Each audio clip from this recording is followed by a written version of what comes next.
Hello and welcome to Reflections of an ESL Teacher with me, Teacher Dara. So in this series, I will be sharing personal story times, things I've learned as a teacher, the pros and cons, and so much more. I would like to give you a bit of a snapshot of how it is and was being an ESL teacher and some of the things I've learned over time. Let's start with today's video. Can you teach beginners how to look for a job? And the answer is yes. It's just that the approach must be done a little differently. Most times when we think about applying for a job, we have all these thoughts in our head, like I need experience, or all this vocabulary I need to know, and my grammar has to be perfect, right? In order for me to learn how to speak on a job interview, how to understand a job application, how to fill out one, how to write a resume or a cover letter.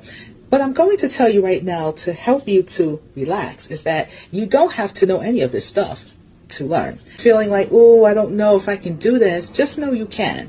It's just a matter of your approach and how the lesson is conducted.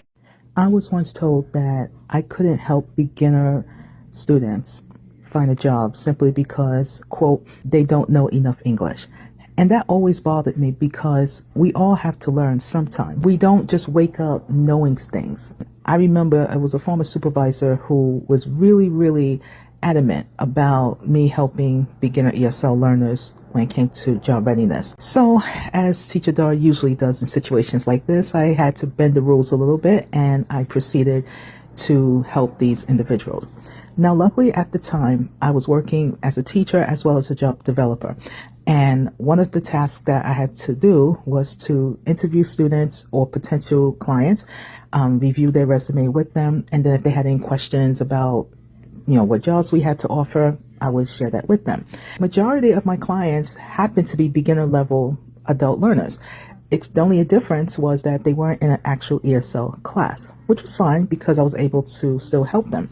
Here's the part that really made the biggest difference. These individuals already came in with experience. They already knew what interview was and resume.